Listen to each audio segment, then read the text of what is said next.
buenas noches. Semana europea. La cumbre del próximo fin de semana tendrá que acortar posición sobre el enésimo rescate a Grecia, el impuesto sobre las transacciones financieras, el Fondo de Estabilidad y la posibilidad de retrasar los objetivos de estabilidad. España está en recesión con el paro absolutamente disparado y en ese entorno mantener las exigencias al sistema financiero y también a las cuentas públicas equivale a estrechar la recuperación.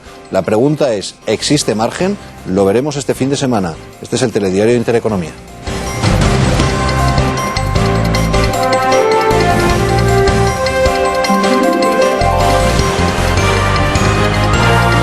El Telediario de Intereconomía. Enseguida nos vamos a Bruselas y a Berlín para conocer todos los detalles de esa cumbre. Irene, ¿qué tal? Buenas noches. ¿Qué tal, Luis? Muy buenas noches. Pues como decías, la economía vuelve a dejarnos malas noticias. En este arranque de semana, el FMI cree que es necesario aumentar el Fondo de Rescate Europeo para que países como España o Italia no tengan problemas de liquidez.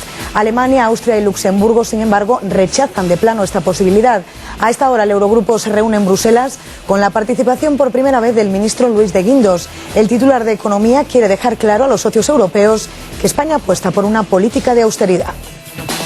Que se basa en austeridad presupuestaria, se basa en reformas económicas y sobre todo con un compromiso muy superior al que tenía hasta el momento el gobierno español. En los próximos días, en las próximas semanas, podrá de manifiesto su compromiso absoluto con la austeridad y con las reformas económicas.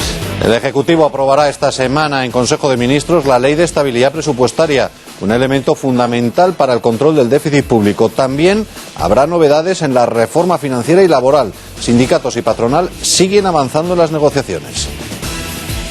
Respecto a las líneas maestras de la reforma laboral, eso corresponde al Gobierno informarles en la próxima rueda de prensa del Consejo de Ministros, pero sí entiendo que una avance importante acerca de la reforma laboral podrán tener ustedes.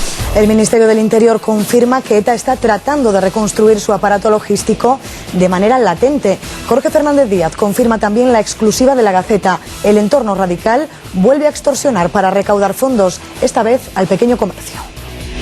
Esa noticia se corresponde con la realidad que se ha vivido en estas pasadas fiestas de Navidad y después, de una manera más delicada que cuando se pedía el llamado impuesto revolucionario, pero es verdad que eso pues se ha producido.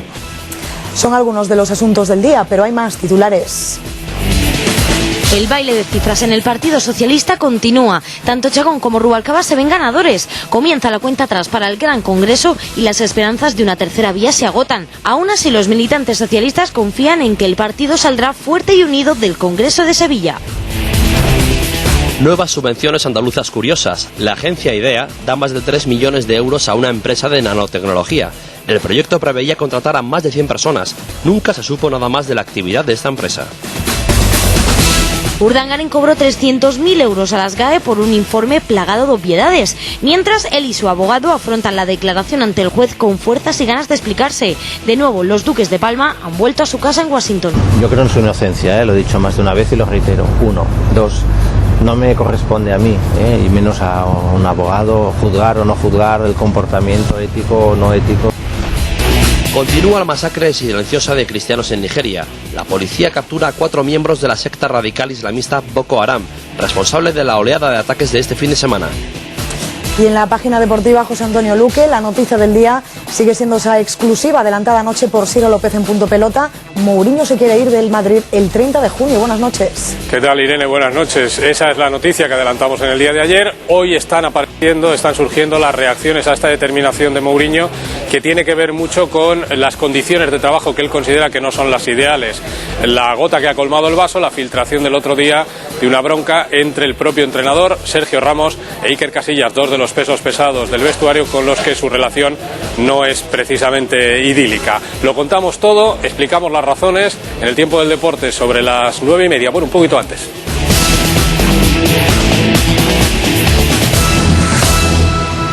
El Fondo Monetario Internacional ya pronosticó recesión en los próximos 2 años para España y hoy es el Banco de España quien saca la tarjeta amarilla. Decreceremos un 1,5% y el paro se disparará. Con esa perspectiva, ¿sería razonable relajar las exigencias de estabilidad presupuestaria? Es lo que defiende Montoro, mientras que De Guindos apuesta por la disciplina. Así es, y el FMI da a España una de cal y otra de arena en este arranque de semana. Por una parte defiende la solvencia y la capacidad de nuestro país para pagar sus deudas, pero eso sí, recomienda ampliar el fondo de rescate para que no se produzcan problemas de liquidez. Las cifras siguen sin sonreír a nuestra economía. El Banco de España prevé también que este año caeremos un 1,5%. Más optimista que el FMI, pero poco. Según el Banco de España, nuestra economía se contraerá un 1,5% durante este año. Nada que ver con la previsión del anterior gobierno de Zapatero, que auguraba que el PIB crecería un 2,3%. Y un poco mejor, eso sí, que la del Fondo Monetario Internacional, que pronostica que nuestro país estará durante 2 años en recesión, con contracciones del 1,7% en 2012. El Banco de España solo prevé una leve recuperación ya para el 2013, con un avance del 0,2%. A pesar de estas cifras, la directora gerente del FMI asegura que España es capaz de pagar su deuda, pero que es imprescindible aumentar los fondos de rescate europeos. No hace falta doblarlos, dice Christine Lagarde, pero sí incrementar los cortafuegos para evitar una crisis de solvencia. Son necesarios cortafuegos más fuertes. Sin ellos, países como Italia y España, que son fundamentalmente capaces de pagar su deuda, podrían incurrir en un problema de falta de liquidez por culpa de una situación anormal en los mercados. Lagarde recomienda aumentar las dimensiones del mecanismo europeo de estabilidad. Para conseguirlo, incorporarle los recursos del actual Fondo Europeo de Estabilidad Financiera y determinar un calendario para su puesta en marcha. El ministro Luis de Guindos participa en su primera reunión del Eurogrupo. A su llegada a Bruselas, el titular de Economía ha asegurado que el Ejecutivo no contempla retrasar en modo alguno el objetivo de déficit para este año. Nos vamos hasta la capital comunitaria, Mirencho Arroqui. De Guindos vuelve a puntualizar a Montoro. Muy buenas noches. Buenas noches, Irene. Así es, este está siendo el primer Eurogrupo de Luis de Guindos. La reunión todavía no ha terminado, estamos esperando la rueda de prensa final, así que no sabemos todavía los resultados. Pero eso sí, Luis de Guindos ha venido aquí a Bruselas con un mensaje muy claro y ante las insistentes preguntas de los periodistas ha respondido una y otra vez lo mismo, y es que los compromisos del actual gobierno con la austeridad son inapelables, son incluso mayores que los del anterior Ejecutivo, aunque esto también tiene que venir acompañado por reformas económicas. Por lo tanto, no cabe que haya ningún tipo de relajación en esos objetivos de déficit, que lo que nos exige Bruselas es terminar este año con una reducción del déficit con la que lleguemos a un 4,4%. Un compromiso muy superior al que tenía hasta el momento el gobierno español con la austeridad presupuestaria y con las reformas económicas.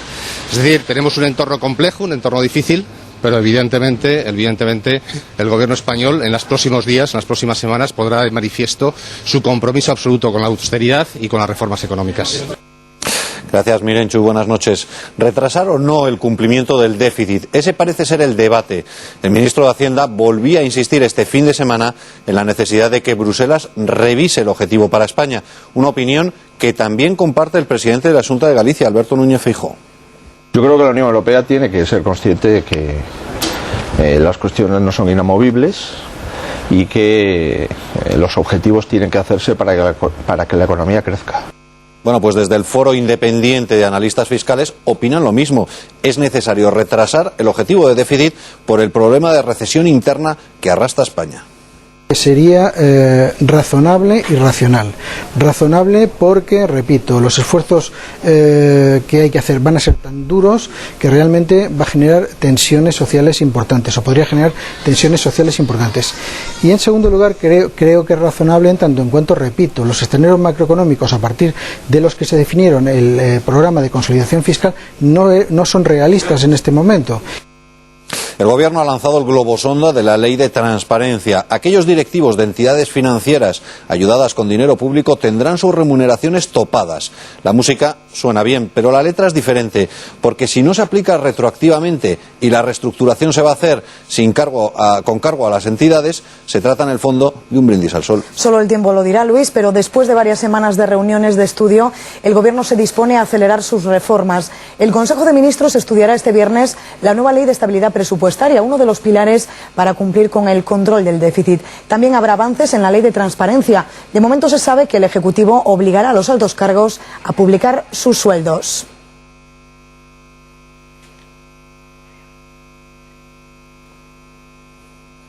Bueno, pues enseguida recuperamos esa información. Más cosas, el Gobierno ya ha reconocido que la ley de transparencia no va a tener, como decíamos, efectos retroactivos, pero al mismo tiempo también se ha comprometido a que no habrá más entidades ayudadas con dinero público. Entonces, ¿qué sentido tiene la ley de transparencia? ¿Se trata quizás de presionar a un Rodrigo Rato que cobra 2.300.000 euros y que se muestra reticente a la proyectada fusión con la Caixa? Javier Ablitas, muy buenas noches, ¿qué opinas? Ley de transparencia sí, retroactiva no, eso parece el camino. Los sueldos millonarios que han cobrado los gestores de los bancos, bien intervenidos por el Estado porque tenían una situación económica insostenible, bien aquellos que han recibido ayudas públicas a unos tipos que el mercado no estaban dispuestos a ofrecer, van a seguir en su bolsillo. Eso es al menos lo que sugiere el Ejecutivo. De hecho, el argumento es que los consejos de administración dieron el visto bueno y que el Banco de España también lo hizo. Ese es el colchón de las entidades. Si hay delito o no, se podría juzgar con los actuales instrumentos que tenemos en nuestro ordenamiento jurídico. No haría falta modificarlo. Lo cierto es que vinculado a esto, lo que tenemos es la reestructuración del propio mapa financiero y la pregunta de qué quiere hacer el Gobierno. Ahí Bankia, por ejemplo, ha retrasado la publicación de sus cuentas prevista para el 3 de febrero hasta conocer qué pretende el Gobierno. ¿Qué es lo que teme? Gracias, Javier. Vamos a recuperar ahora esa información que les comentábamos hace un minuto sobre los avances que se producirán el próximo viernes en el Consejo de Ministros sobre la reforma de la Ley de Estabilidad Presupuestaria. El Gobierno de Rajoy pisa el acelerador de las reformas. En el próximo Consejo de Ministros se aprobará la Ley de Estabilidad Presupuestaria. La intención del Ejecutivo es adoptar esta norma clave para el control del déficit antes de la cumbre de líderes europeos del día 30. La ley obligará a las comunidades autónomas a aprobar en sus parlamentos un techo de gasto antes de elaborar sus presupuestos. Para la presidenta de la Comunidad de Madrid, la norma es necesaria. La Comunidad de Madrid es consciente de la necesidad de cortar los gastos que no son estrictamente necesarios. Llevamos 4 años haciendo recortes. Incluso Esperanza Aguirre ha pedido a Rajoy que lleve a cabo más ajustes en ámbitos como la educación, las tasas judiciales y el gasto farmacéutico. Una austeridad que el Gobierno quiere trasladar también al sector financiero. Según el diario El Mundo, el Ministerio de Economía dará instrucciones al Banco de España para que limite los salarios de los directivos de las entidades que hayan recibido ayudas del Estado. Y creo que las actuaciones ejemplares se tienen que pedir no solo del Gobierno, sino también de aquellos gestores que gestionan fondos privados, pero que son ayudados por fondos públicos. La otra gran reforma pendiente es la del mercado de trabajo y el Gobierno quiere dar pasos importantes en los próximos días. De momento, patronal y sindicatos empiezan a aflojar en algunos asuntos hasta ahora innegociables. Pepa Romero, muy buenas noches. Muy buenas noches. Pues sí, parece que está empezando a haber un cierto entendimiento entre los agentes sociales en cuanto a materias importantes sobre la reforma laboral se refiere. De momento no han llegado a ningún acuerdo conciso, pero sí anuncian que durante esta semana seguirán reuniéndose. El Gobierno anuncia que el viernes ya habrá avances en esa reforma laboral. Mientras tanto, los sindicatos siguen pidiéndole al Ejecutivo una negociación, una mesa de negociación entre los agentes sociales y Gobierno. Necesario, probable, pero complicado. Así es como ve el secretario general de Comisiones Obreras, Ignacio Fernández Toxo, llegar a un acuerdo salarial con la COE. Antes y durante el fin de semana, y continuarán en estos días, si es posible, hasta alcanzar un acuerdo. A mí se me antoja complicado, pero necesario y probable. Las negociaciones entre los agentes han continuado durante este fin de semana sin llegar a acuerdos, aunque ya se habla de un posible pacto donde el crecimiento salarial durante el año 2012 sería de un 0,5%, en 2013 del 0,6% y en 2014 del 1%. Este pacto significaría que la patronal habría cedido y dejado a un lado su idea de una congelación salarial. Mientras, el Gobierno anuncia que este viernes, en Consejo de Ministros, se producirá un importante avance. Sí se ha referido a que parece que puede haber alguna noticia de acuerdos, si no globales, puntuales entre los sindicatos y la patronal, pero que en cualquier caso se ha dicho que el Gobierno en próximos días tomará su decisión. La fecha que se marca el Gobierno continúa siendo mediados de febrero. El Banco de España ya ha amenazado que si no se hace una reforma laboral ambiciosa, el paro aumentará hasta los 5,4 millones de españoles. El tiempo apremia. Semana internacional clave. Como el pasado 9 de diciembre, la cumbre del próximo fin de semana parece trascendental. De momento, cumbres preparatorias para que el resultado final sea exitoso. Y no es nada fácil, porque no hay acuerdo sobre el rescate de Grecia, ni sobre la tasa de las transacciones financieras, ni sobre ampliar o no el Fondo de Estabilidad. En fin, todo empantanado. Así es, Luis, hasta el fin de semana no saldremos de dudas. De momento, Angela Merkel continúa su maratoniano programa de reuniones previas a esa decisiva cumbre europea de este fin de semana. Hoy han pasado por su despacho Herman Van Rompuy y Durão Barroso. Rubén Gómez del Barrio, desde Berlín, ¿qué ha trascendido de estos encuentros? Muy buenas noches.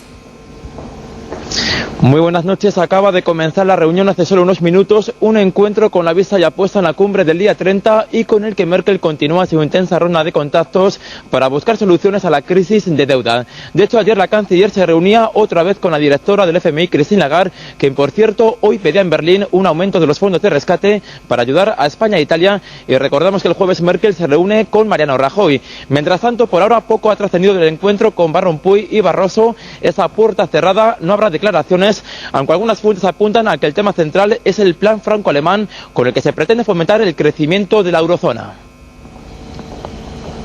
Gracias, Rubén. Y más cosas. El futuro de Grecia sigue siendo incierto. Bruselas confía en que el país heleno llegue cuanto antes a un acuerdo con sus acreedores. Mientras tanto, Francia y Alemania constatan ya síntomas de estabilización en la zona euro y esperan que se consoliden en los próximos meses. Más detalles desde París. Carla Sarabia, buenas noches. Buenas noches. Francia y Alemania constatan signos de estabilización en la zona euro. Es lo que han declarado hoy en París los ministros de Finanzas de ambos países, que además han reiterado su apoyo a Grecia. El segundo plan de ayuda, valorado en 30.000 millones de euros, debería ponerse en marcha antes del próximo mes de marzo. Eso sí, los países exigen a Atenas que respete sus compromisos. Por otra parte, París y Berlín insisten en la importancia de aplicar cuanto antes, en el primer trimestre de este año, la tasa a las transacciones financieras a nivel europeo. Alemania y Francia mantenemos una estrecha colaboración también sobre la tasa a las transacciones financieras. Apelamos a la presidencia danesa de la Unión Europea para que se intensifiquen los trabajos de cara a definir las modalidades. El presidente Sarkozy quiere que Francia sea pionera en la manera de gestionarla. Apoyamos las negociaciones comunitarias y queremos darles un impulso. Hay más asuntos en la página económica, son estos. Fomento cancela el proceso de privatización del Prat y Barajas puesto en marcha por el anterior gobierno. Así lo ha anunciado su ministra Ana Pastor. Asegura que no se renuncia a la transformación del modelo de AENA, sino que se descarta hacerlo a través de concesiones privadas a los aeropuertos principales. La visión estratégica no se vería favorecida ni potenciada, esta visión estratégica que tenemos que tener, si se sigue adelante con el actual proceso de concesiones privadas de los dos principales aeropuertos de la red, Madrid-Barajas y Barcelona-El Prat. Antonio Vázquez, presidente de Iberia, afirma que el calendario de huelgas de los pilotos por la creación de Iberia Express no es aguantable y asegura que el próximo 25 de marzo estará volando la nueva compañía de bajo coste. Lo que no es aguantable. Sostenible, no sé si es sostenible, pero aguantable no lo es. Esta compañía el 25 de marzo está volando. Y siguiendo con Iberia y después de alcanzar el acuerdo con el personal de tierra para evitar la huelga, el personal de cabina continúa con negociaciones después de la reunión intensa de hoy. Seguirán mañana para dialogar sobre su convocatoria de huelga. Ya no queda casi nada del proceso. Del proceso queda solo un elemento esencial, que es que Otegi pueda ser candidato. Eso es lo más importante para ese mundo. La candidatura de Otegi, entre otras cosas, porque es un hecho diferencial respecto del Partido Nacionalista Vasco, que no tiene ni va a tener un candidato para los tres territorios. Esta es la hoja de ruta de la izquierda radical. Primero, lograr que Otegi sea candidato a la lehendakaritza y después lograr el gobierno vasco. A partir de ahí, tensionar las instituciones para lograr algo similar a una amnistía y a una independencia. Mayor Oreja nunca se ha equivocado y hoy vuelve a advertir. Así es, Luis, y mientras tanto ETA no renuncia a la extorsión y ahora ataca a los pequeños comerciantes. El modus operandi consiste en la entrega de una carta que reclama fondos para los familiares de los presos de ETA. Si la respuesta es negativa, los extorsionadores se despiden con un amenazante "tomamos nota". Fuentes de Interior consultadas por la Gaceta denuncian que ETA sigue con el chantaje de la extorsión en el País Vasco pese a su presunto cese definitivo de la actividad criminal. La banda y su entorno, necesitados de fondos, habrían derivado su tradicional extorsión de empresarios al pequeño comercio. Según estas fuentes, el modus operandi es la entrega en mano en el comercio por un conocido batasuno de un sobre con una carta en la que, apelando a la solidaridad, piden fondos para los presos de ETA y además amenazan con tomar buena nota de la cantidad aportada. Transcurrida una media hora, el extorsionador vuelve para recoger el sobre y la carta, ya que, explican las fuentes, no quieren dejar pruebas. Los expertos hablan de un chantaje sutil, apelando a que el pequeño comerciante, sin medios para contratar escoltas, puede sentir más miedo aún que el gran empresario. El ministro del Interior ha confirmado esta tarde esta exclusiva revelada por la Gaceta.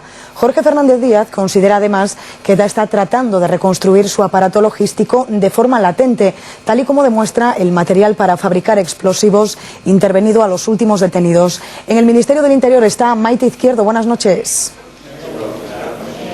Muy buenas noches. Precisamente de este tema le hemos preguntado al ministro del Interior. Fernández Díaz ha asegurado estar al tanto de estas extorsiones que se están produciendo en el País Vasco y las ha atribuido a que ETA, dice, quiere seguir existiendo. Fernández Díaz, sin embargo, no ha querido confirmar ni desmentir la posibilidad de que haya una escisión en ETA, aunque en este sentido ha dicho que el Estado de Derecho sigue vigilante.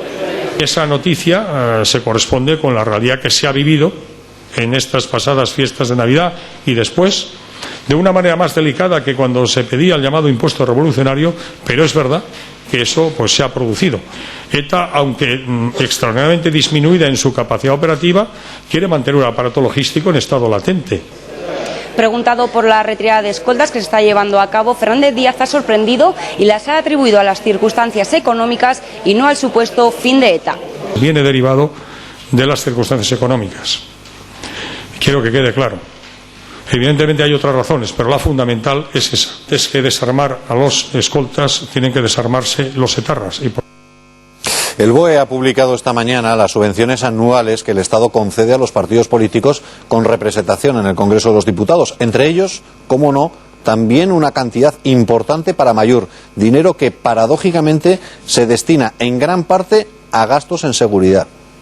El telediario de Intereconomía ha tenido acceso a las subvenciones de los partidos y con los datos del cuarto trimestre de 2011 en la mano hacemos cuentas y comparamos las sumas que se llevan. En gastos de funcionamiento ordinario el Partido Popular roza el 1.200.000 euros. Casi 7 millones le corresponden al PSOE, mientras que Amaiur se llena sus arcas con unos suculentos 150.000 euros. Anualmente en gastos de funcionamiento los abertzales suman casi 600.000 euros. En seguridad el PP percibe 466.000 euros. Como consecuencia de la derrota electoral, el Partido Socialista suma 417.000 y por último Amaiur se ingresa sorprendentemente más de 7.463 euros, al año casi 30.000 euros. En total, y sin tener en cuenta la subvención que le corresponde por nueva fuerza parlamentaria, los abertzales se hacen con casi 630.000 euros, cantidad incluida en los presupuestos generales del Estado y que, no olvidemos, pagamos todos los españoles. El juicio contra los miembros del comando Otazua ha desembocado este lunes en un violento altercado en la Audiencia Nacional. Gritos de Gora ETA e insultos al tribunal que han terminado con el desalojo de la sala de los acusados y del público asistente. 3 acusados de ETA se han enfrentado hoy a un tribunal de la Audiencia Nacional y a la policía. Durante la sesión se han podido escuchar gritos de fascistas torturadores y lemas a favor de la banda terrorista. Traigan más personas. Más personal, por favor. Que lo desalojen. Que lo desalojen. Ha empezado el acusado David Pastor cuando, antes de negarse a declarar, ha insultado a la sala. La presidenta Teresa Palacios le ha deducido testimonio por amenazas. La sesión ha continuado con cierta calma hasta que ha declarado como testigo un guardia civil que participó en la investigación de la explosión de un coche bomba que produjo múltiples heridas y quemaduras al escolta de un concejal de los socialistas vascos.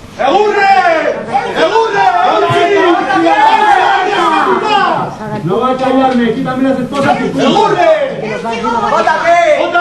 ¡Beti! Sus otros 2 compañeros le han jaleado, se han unido a los insultos y después han seguido sus familiares y amigos que se encontraban entre el público. El único que está desalojando en cuanto a los acusados que vayan directamente a calabozos y se continuará el juicio sin su presencia. El tribunal ha enviado a los 3 acusados a los calabozos tras resistirse a la policía y ha ordenado identificar a todas aquellas personas que han podido cometer un delito de enaltecimiento del terrorismo al emitir gritos a favor de la banda. La Asociación de Víctimas, Dignidad y Justicia ya ha anunciado que va a interponer una querella contra todos ellos. El juicio ha continuado sin acusados y sin público. Hoy se cumplen 17 años del asesinato de Gregorio Ordóñez. Tal día como hoy, el concejal popular disfrutaba con un grupo de amigos de una cena en el casco viejo de San Sebastián. Un comando terrorista irrumpió en el restaurante, acabando con su vida ante los ojos, entre otros, de María Sángel. 17 años de recuerdo y dolor, 17 años de esperanza, ansiando por lo menos para la ciudad donde vives un lugar mejor. Y de repente, 17 años después, poco o nada parece haber cambiado en aquel rincón, del tiro en la cabeza al homenaje de sus asesinos. Una ciudad que homenajea a los asesinos en serie, pero no homenajea a las víctimas, no puede optar más que a la capitalidad de la indignidad europea. Gregorio Ordóñez había quedado aquel 23 de enero de 1995 para cenar. Como un calambre frío, despiadado, terrible y por la espalda, recibía su muerte. Era el valor creciente del Partido Popular Vasco. Era el testimonio del coraje frente a la extorsión del miedo. Era un hombre que su aliado principal fue atreverse a decir la verdad.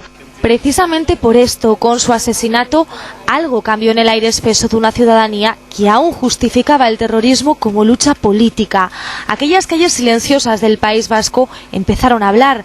Con fuerza revivieron la escena para armarse de valor y salir por fin a la calle. La gente que le quiso y que le quiere ha tenido que convivir durante estos 17 años con los mismos individuos que varias veces han profanado su tumba. Él y todos los que luchando se han quedado por el camino hubiesen merecido vivir un día como hoy.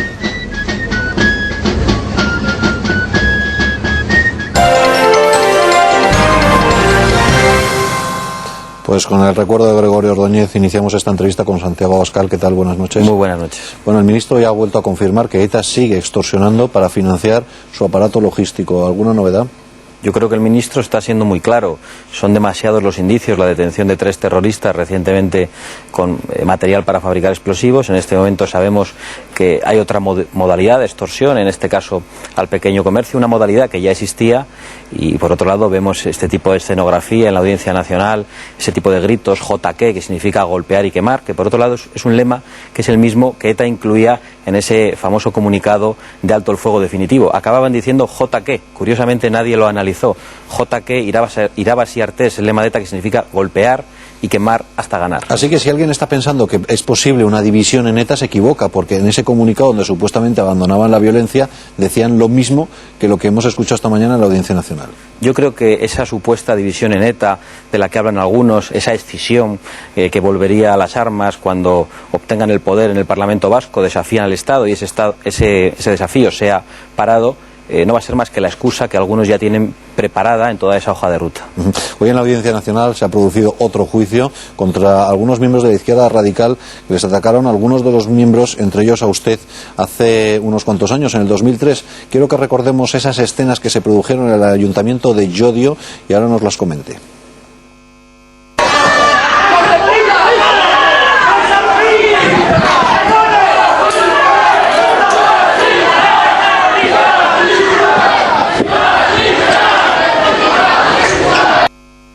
Bueno, los batasunos entraron en el ayuntamiento, les insultaron, les llegaron a escupir y ahora se sientan en el banquillo.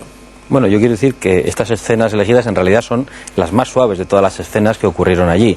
Mañana en la vista podrán verse otras escenas verdaderamente de agresión directa, de puñetazos. Hubo golpes físicos. Hubo lesiones, hubo atentado contra la autoridad, hubo delito contra las instituciones del Estado, hubo coacciones terroristas, porque todo era con objeto de apoyar a una candidatura ilegalizada por el Tribunal Supremo. Nosotros lo tuvimos claro desde el principio y denunciamos a 20 individuos que reconocimos que participaron en los hechos y que hoy curiosamente han declarado diciendo que quienes les agredimos fuimos nosotros. Las imágenes son muy claras, ¿no? Las imágenes son absolutamente claras. Bueno, pues nada, mañana estaremos en la Audiencia Nacional para contarlo. Santiago Abascal, gracias. Muchas gracias a vosotros. Buenas noches. El caso Urdangarín es un suma y sigue. Ahora conocemos más detalles de cómo utilizaba la empresa para endosarle gastos personales del matrimonio y también los informes cobrados a precio de consultora de lujo a la SGAE. Su abogado, como es lógico, defiende su inocencia. Así es, Iñaki Urdangarín se enfrenta a su declaración ante el juez el próximo día 25 de febrero con ánimo y coraje. Su abogado ha comparecido esta mañana ante la prensa para defender la inocencia de su cliente. El letrado asegura que Urdangarín está deseando poder aclarar su situación. Ana Vilado, desde Barcelona, buenas noches. Buenas noches. Hoy sí que ha comparecido el abogado de Iñaki Urdangarín, Mario Pascual, aquí frente a su bufete. Ha confirmado que el duque de Palma ha estado en la ciudad condal desde el pasado miércoles hasta ayer domingo, que regresó a Washington. Ambos han estado preparando su defensa en un lugar privado. Además, ha insistido en la inocencia de Urdangarín sobre el presunto desvío de dinero público a través del Instituto NOS, asegurando que sus sociedades siempre han pagado muchos impuestos, pero que será la agencia tributaria la que tendrá que determinar si fueron los correctos. Se ha pagado mucho IVA, se ha pagado muchos impuestos de sociedades. Si eran los correctos o no, yo entiendo que la agencia tributaria lo valorará o lo considerará.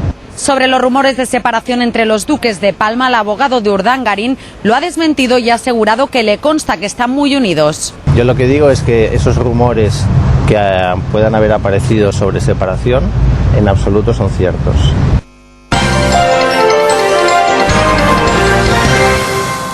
Mañana se inicia en los juzgados el caso de Garzón por la memoria histórica. Recuerdan que el juez Estrella dijo que sería la última vez que comparecería ante los tribunales españoles. Pues bien, este martes volverá a sentarse en el mismo banquillo, esta vez para hablar del caso de la memoria histórica. Hablamos con Javier Arnar y Ricardo Martín. ¿Qué tal? Buenas noches. Buenas noches. Bueno, ¿por qué dijo Garzón aquello de que sería la última vez que se sentaba ante un tribunal español?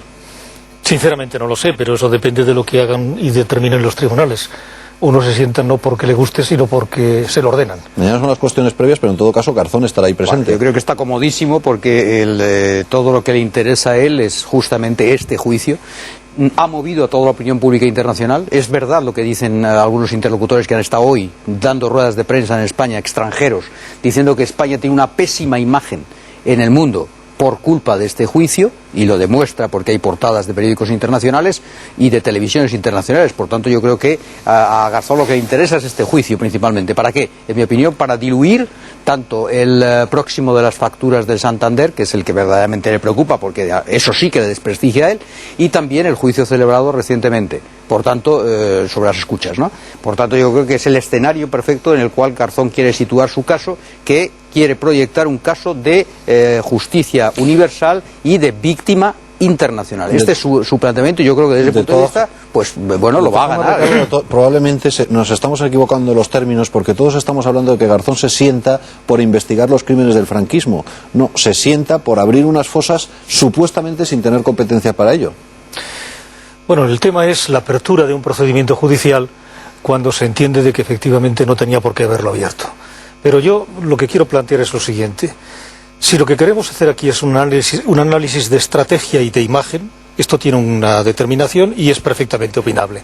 Si aquí lo que estamos hablando es del propio juicio, porque esto es la esencia, mira, alrededor de los juicios hay muchísimo ruido, pero la esencia es lo que ocurre dentro del tribunal y lo que el tribunal al final va a decidir en virtud de lo que se le presenta. Por eso digo que qué es lo que se está juzgando, porque no se le juzga por investigar los crímenes del franquismo, se le juzga por tomar unas decisiones que supuestamente no era competente. Sí, pero se le juzga no por tomar unas decisiones, sino porque las decisiones son notoriamente injustas. Y aquí entramos en el punto nuclear. No se trata de que esté equivocado o esté cierto, sino que lo que ha hecho es contrario absolutamente a derecho. Te voy a poner un ejemplo y concluyo.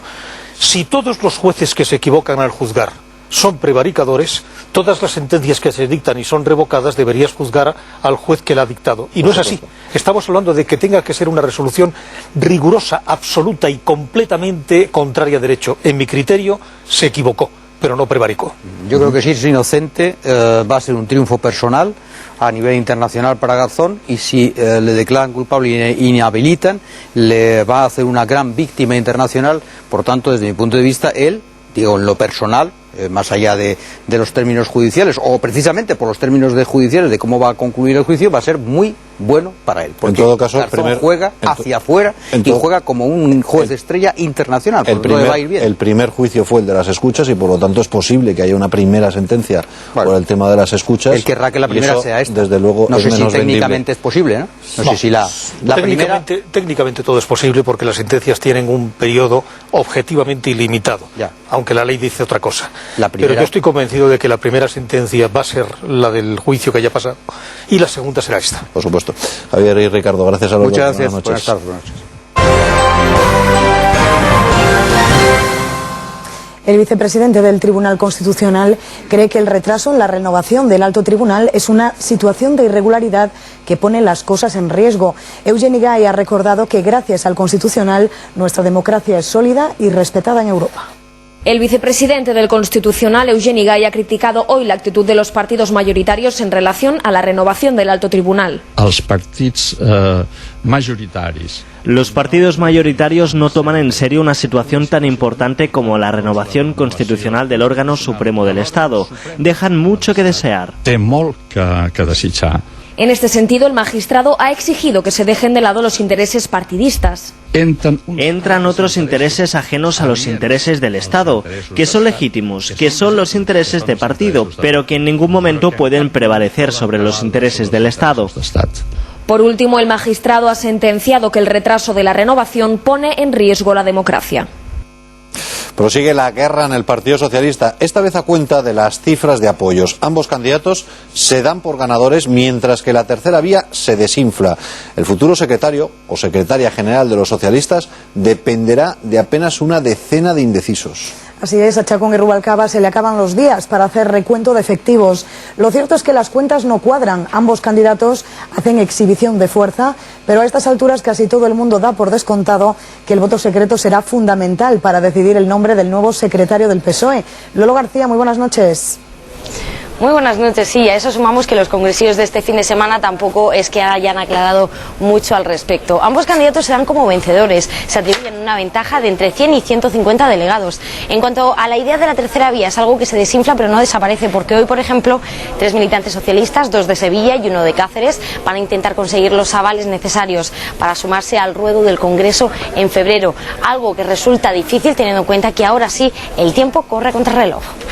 Según Marcelino Iglesias, hasta el día del Congreso muchos militantes no decidirán su voto. Van a tomar las decisiones una vez que hayan escuchado el discurso de los candidatos en el propio Congreso. Sea cual sea el resultado, está convencido de que el partido saldrá más fuerte que nunca. Lo cierto es que aunque en cifras no se pongan de acuerdo, los candidatos son conscientes de quién les apoya y quién no. Y tengo es una impresión, digamos, pero cuantificarlo pues no es fácil, salvo los delegados del Partido de los Socialistas de Cataluña, que esos 100 parece que sí que lo tienen claro, que van a votar a Carmen Chacón. Pero el apoyo de Andalucía continúa en el aire. Según El Confidencial, Carmen Chacón habría pactado con Griñán que si se hace con la silla del jefe, colocaría como número 2 a la andaluza Susana Díaz, algo que ahora ha perdido fuerza teniendo en cuenta el empate que han obtenido ambos candidatos.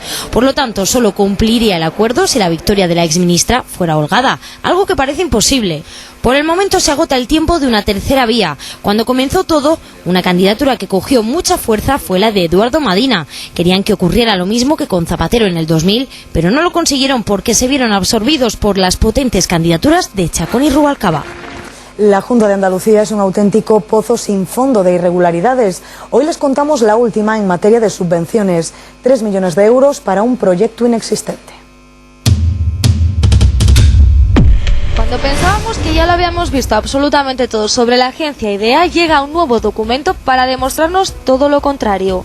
Los agraciados esta vez, la empresa Componentes Nanotecnológicos Industriales, constituida en 2009 con un capital social de 20.000 euros, solo tuvieron que esperar 4 meses para recibir de IDEA casi 3 millones de euros. El objeto social de la mercantil era la construcción de una fábrica de paneles. La Junta de Andalucía enseguida se encargó de difundir que el proyecto preveía contratar a 109 extrabajadores de Delphi, pero después de más de 2 años de concesión económica, ni rastro de esos puestos de trabajo. 3 meses después, desde la Junta ya se rebajaron las expectativas de contratación a medio centenar. La empresa jamás ha presentado cuentas en el registro mercantil, pero para más, INRI tiene hasta 3 reclamaciones por parte de la Seguridad Social. Puesto que la empresa no ha cumplido con los requisitos requeridos por la Junta, la agencia IDEA exige ahora la justificación de gastos de la subvención. Tarde, demasiado tarde para recuperar ahora el dinero y ponerle el cascabel al gato. Aquí quien no corre, vuela. Tras los 1000 gaiteiros de la Plaza del Obradoiro, el último adiós a Manuel Fraga en Madrid. Esta vez en la Catedral de la Almudena. Oficia Monseñor Rouco y asiste la plana mayor del Partido Popular, empezando por Mariano Rajoy. Es lo que merece quien ha encarnado como nadie la transición y ha logrado la unión del centro-derecha español. A esta hora la Catedral de la Almudena acoge ese funeral por don Manuel Fraga. El presidente del Gobierno y el de la Xunta de Galicia, entre otros, han participado en la última ceremonia de despedida del histórico político gallego. Allí está Carmen Están. Carmen, buenas noches. Buenas noches, así es la última ceremonia de despedida de Manuel Fraga y es aquí en la Catedral de la Almudena, en un funeral presidido por los príncipes de Asturias en representación de la familia real y al que también ha asistido el presidente del Gobierno, Mariano Rajoy, el presidente de la Xunta, Alberto Núñez Feijóo, numerosos miembros del Ejecutivo como el ministro de Justicia, Alberto Ruiz Gallardón, y también dirigentes del Partido Popular como su secretaria general, María Dolores de Cospedal. Un funeral oficiado por el cardenal arzobispo de Madrid, Antonio María Rouco Varela, y que supone, como decimos, la última despedida al presidente fundador del Partido Popular después de que el pasado sábado Galicia le dijera adiós desde la Catedral de Santiago. El arzobispo de Valladolid, Monseñor Blázquez, ha despertado la polémica tras poner en cuestión la idoneidad de Soraya Sáenz de Santamaría para pronunciar el pregón de Semana Santa por su situación matrimonial. Y es que la vicepresidenta está casada por lo civil y no por la Iglesia. Las cofradías de momento guardan discreto silencio, mientras que nuevas generaciones y también juventudes socialistas han emprendido una campaña contra el obispo. Tenemos más asuntos de la página nacional, son estos.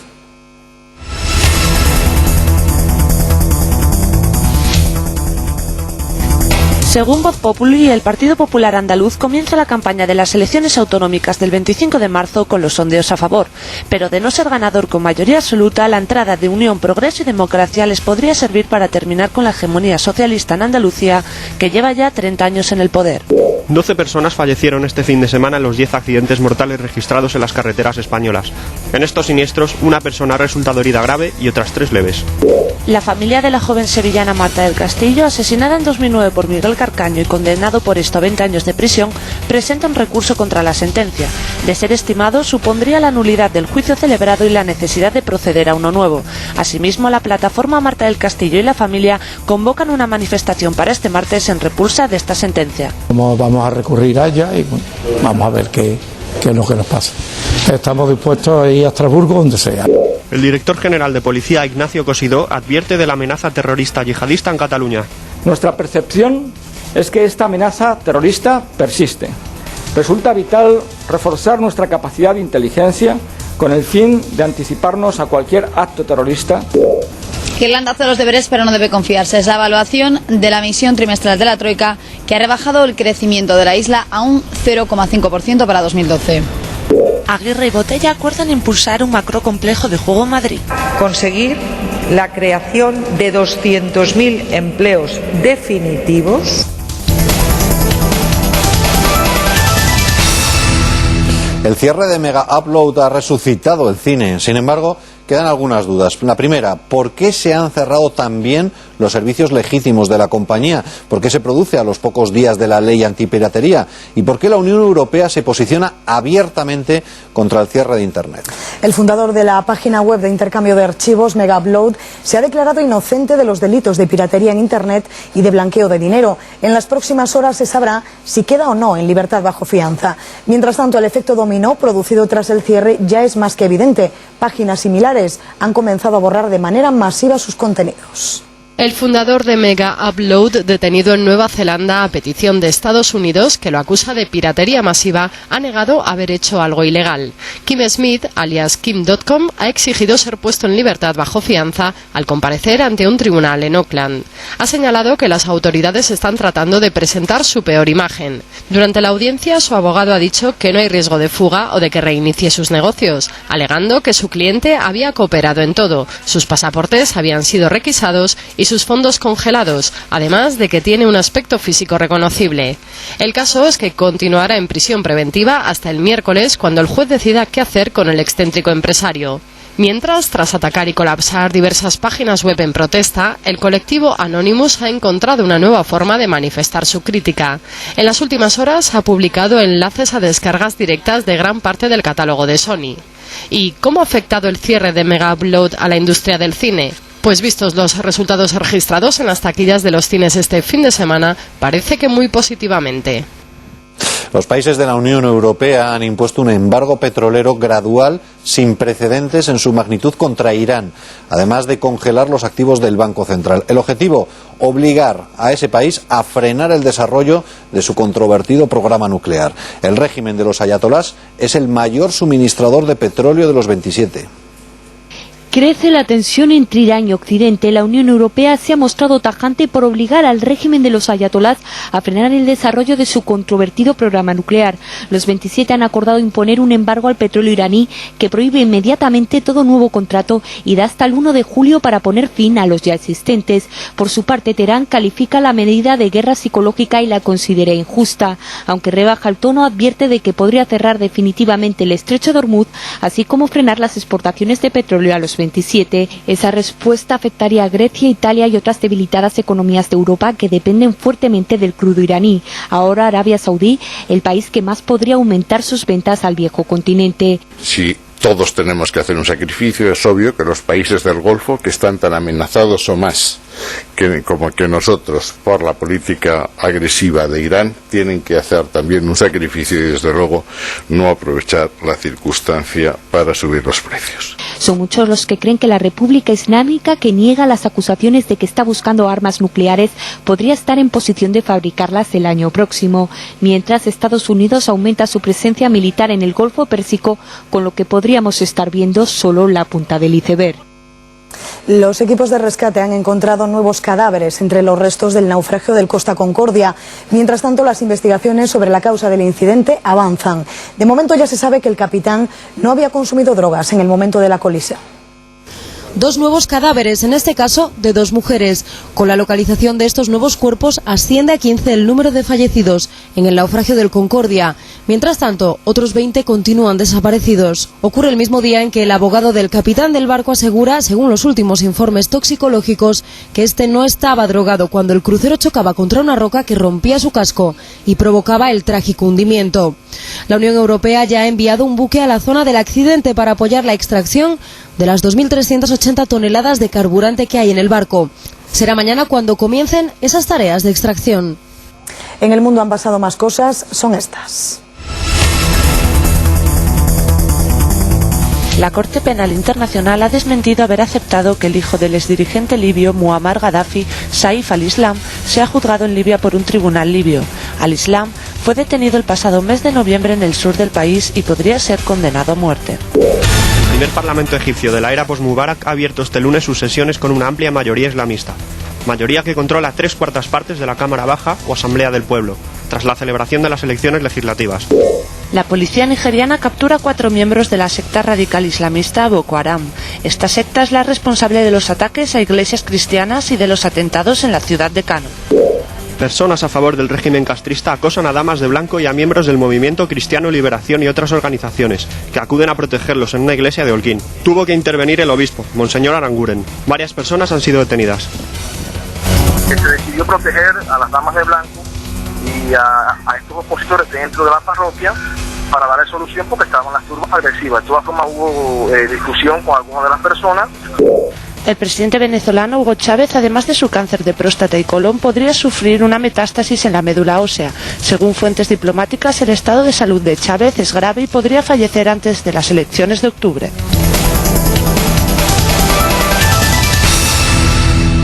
Conciliar vida familiar y profesional sigue siendo una tarea difícil para las madres españolas y precisamente por ello muchas de ellas se lo piensan 2 veces antes de tener un segundo hijo. La receta no por obvia deja de ser necesaria. Los padres deben ejercer su papel al 50%.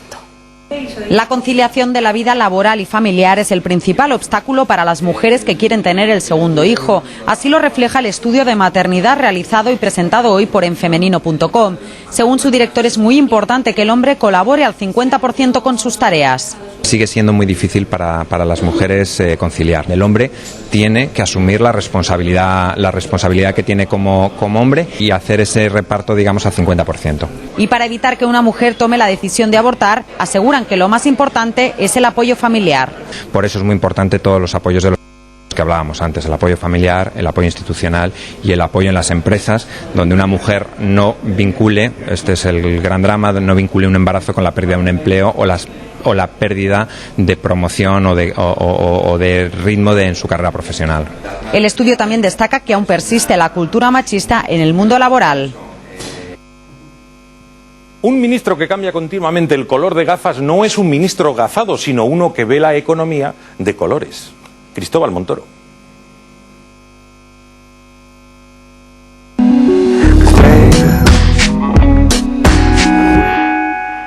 Crea tu página web con One and One. Ya seas una empresa de reformas, una tienda de moda o un bufete de abogados. Elige entre más de 100 sectores, el nombre de tu empresa, un color y un diseño. Encontrarás textos e imágenes específicos para tu sector. ¿Algún cambio? Cuando quieras. Personaliza los textos, el diseño, tu logo y tus imágenes directamente online. One and One Mi Web. Pruébalo gratis. oneandone.es. Mamá siempre dice que a las 9 la cama. Cuando cambia algo en casa es por una buena razón, como la que te ofrece Orange para cambiar tu ADSL de siempre. Porque ahora puedes disfrutar del ADSL más rápido a un precio todavía mejor. Solo 13,95 € al mes. Llama gratis al 1472. Tu vida cambia con Orange. Presentamos el nuevo Ambipur Airefx. Elimina los malos olores incluso en un vestuario maloliente. Para demostrarlo pedimos a gente real que nos ayude en un experimento. ¿A qué huele? Agradable. Pues frescura. Una fruta. ¿Vendas fuera? No. Nuevo Ambipur Airefx. Elimina los malos olores y deja una fragancia suave y fresca. Descubre el nuevo Ambipur Airefx y respira feliz. Me apunté a iDarling porque busco una mujer divertida y con personalidad. iDarling.es. Para solteros exigentes. Regístrese hoy mismo. Mamá. ¿Tu pelo está seco? ¿Dañado? Repáralo y protégelo con la eficacia de la miel y el karité. Gama para cabello seco y dañado. Le Petit Marseillais. Vive lo natural. Aunque solo te sientas hinchada a veces, no vale la pena aguantarse. Es mejor anticiparse. Haz como yo. Toma Activia cada día y ya verás.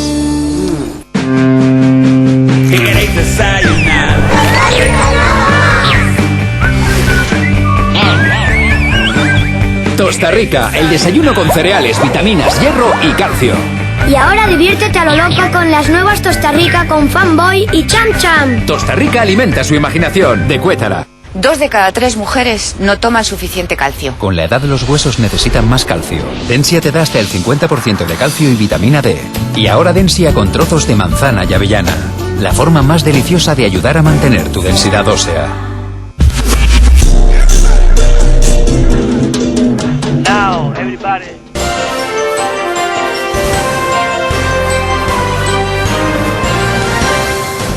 Estamos a punto de terminar, pero antes, Javier Quero y sus encuentros en la certera frase. Bienvenidos a Encuentros en la certera frase. Carlos Rodríguez de Santander pide que explique la diferencia entre sino junto y sino separado.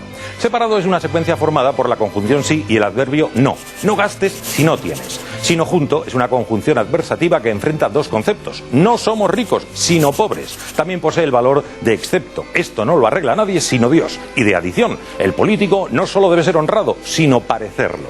Sino junto, y como sustantivo, significa también destino, fatalidad. Pagar más impuestos es nuestro sino. Por eso Cristóbal Montoro toma medidas, como aquí le podemos ver con precisión explicando la desviación del déficit. El ministro de Hacienda está de moda y parece un modelo de gafas. Aquí está de meeting, con monturas color azul popular.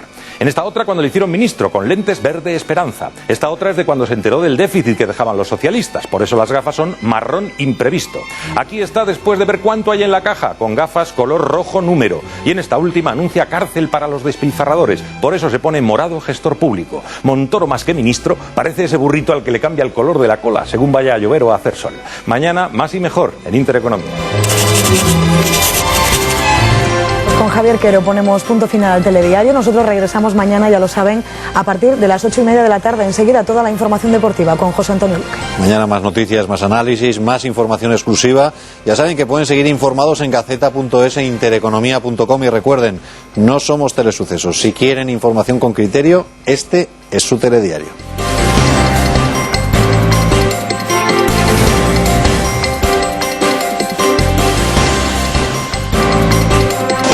Un compromiso muy superior al que tenía hasta el momento el gobierno español con la austeridad presupuestaria y con las reformas económicas. Es decir, tenemos un entorno complejo, un entorno difícil, pero evidentemente el gobierno español en los próximos días, en las próximas semanas, podrá dar en manifiesto su compromiso absoluto con la austeridad y con las reformas económicas. En el próximo Consejo de Ministros se aprobará la Ley de Estabilidad Presupuestaria y además sí entiendo que una base importante acerca de la reforma laboral podrán tener ustedes. ETA, aunque extraordinariamente disminuida en su capacidad operativa, quiere mantener un aparato logístico en estado latente. Bueno, eso hace pensar en la sinceridad de sus propósitos, ¿no? Es obvio que nosotros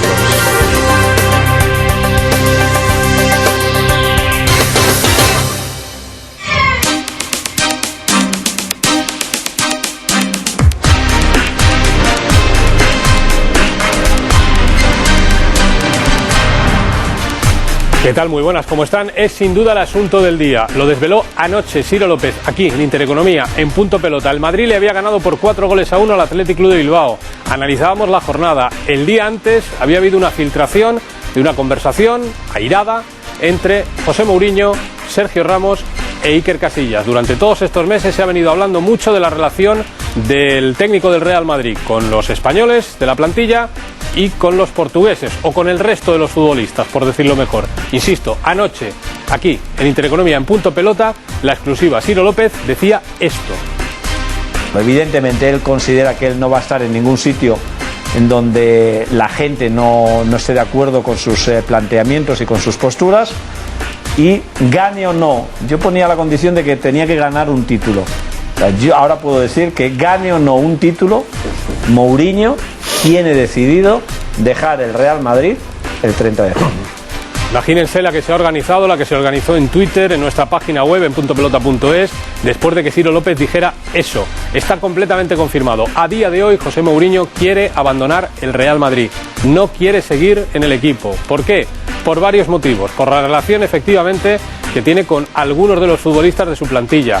Con el hecho de que no se pondere, de que no se valore el trabajo que está realizando. Está 5 puntos por delante del Barcelona, al equipo al que él considera el mejor del mundo y probablemente el mejor de la historia, como muchos de ustedes, como muchos de nosotros, y porque se dan las condiciones necesarias para que él continúe trabajando en el Real Madrid.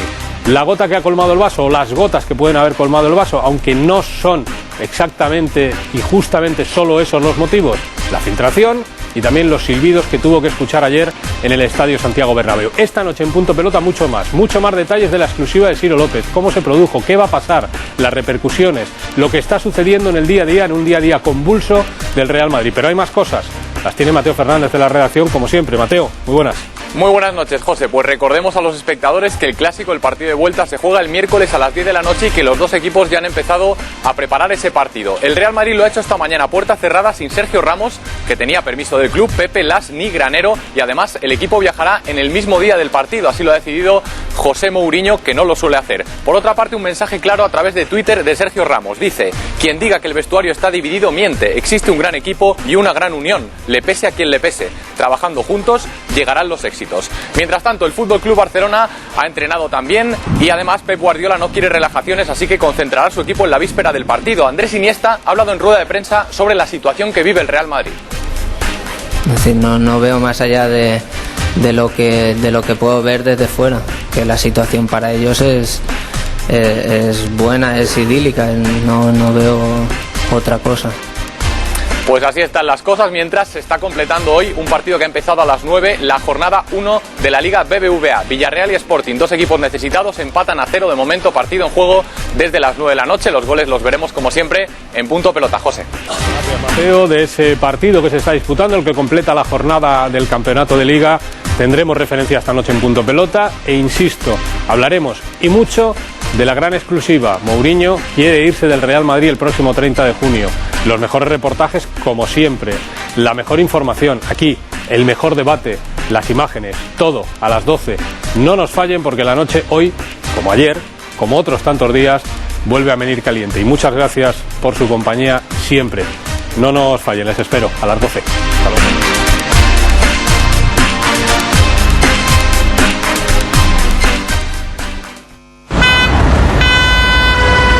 Oye, ¿os habéis enterado que por ser clientes de Movistar tenemos el ADSL por 24,90 al mes para siempre? Y con llamadas a móviles. Hay cosas que solo querrás saber si eres cliente de Movistar. Por eso, si tienes tu móvil con nosotros, tienes ADSL al mejor precio para siempre y llamadas de fijo móvil incluidas. Infórmate en tu tienda. Movistar. Compartida. La vida es más.